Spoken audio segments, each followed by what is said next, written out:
Joint family میں ان چھوٹی چھوٹی باتوں کا دھیان رکھنا چاہیے جن میں لاپرواہی دکھانے سے ناچاکیاں بڑھتی ہیں۔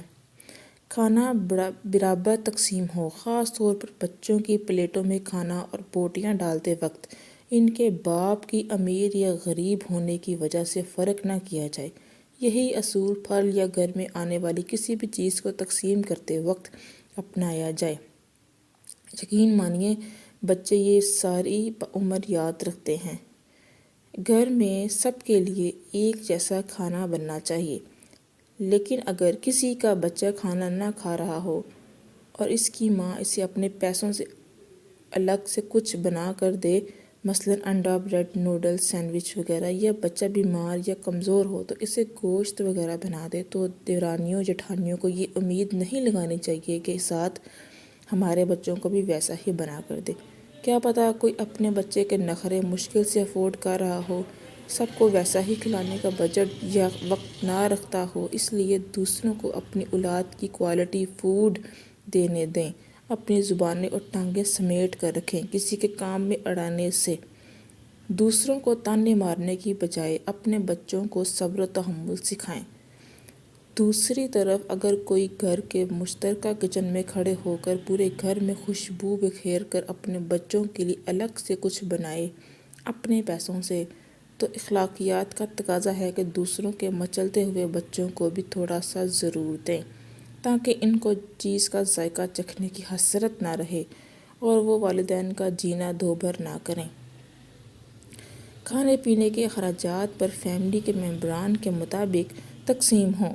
6 ممبران پر مبنی خاندان اور 2 افراد پر مشتمل نئے جوڑے سے ایک جتنا خرچہ لینا مناسب نہیں، لیکن اگر کوئی اپنی مرضی سے دے رہا ہو تو اس پوائنٹ کو نظر انداز کیا جا سکتا ہے۔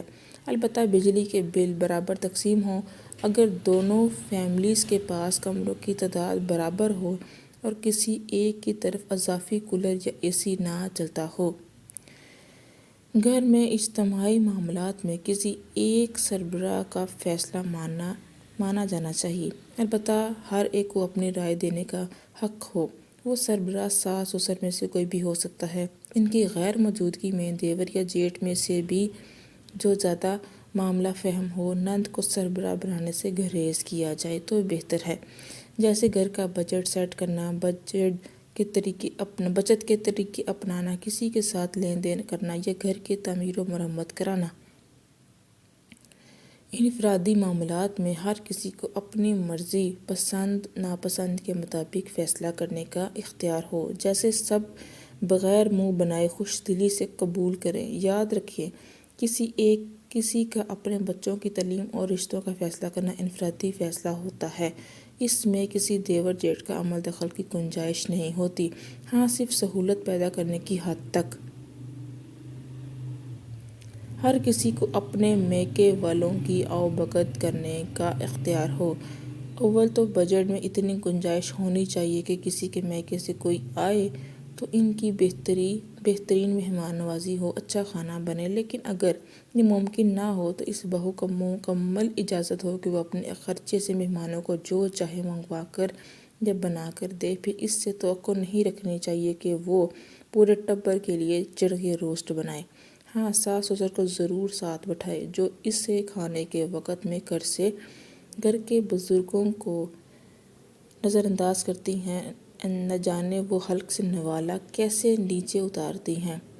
گھر کے سبھی بیٹوں سے گھر کے اخراجات کے لیے پیسے لینے چاہیے، لیکن اگر گھر کی بہوؤں کو جیب خرچ دینا یا کپڑے جوتے لے کر دینا یا اپنے بچوں کے اوپر خرچ کرنے کا بیٹوں کے اختیار میں ہونا چاہیے۔ ساس کا بہوؤں کا ذاتی خرچ کو کنٹرول یا کپڑوں جوتوں کا دھیان رکھنا گھٹن پیدا کرتا ہے۔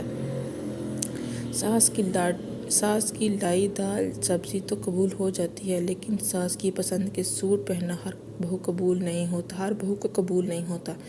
گھر کے کاموں کو برابری کی سطح پر بانٹا جائے، کسی کی بیماری یا مجبوری کی صورت میں ایک دوسرے کا احساس کیا جائے، لیکن یہ معاملہ دو طرفہ ہونا چاہیے۔ ایسا نہیں کہ ایک بہو دوسرے کا چھلا پورا کروائے اور دوسری پہلی کے بیمار ہونے پر میکے چلی جائے۔ ایسے میں اگلے بچے کی بار ساس کی طرف سے اسے کام واری رکھنے کا مشورہ دیا جائے۔ کسی ایک کا پستے رہنا زیادتی ہے۔ بہوؤں میں ہمیشہ انصاف کیا جائے، جبھی جوائنٹ فیملی سسٹم چل سکتا ہے۔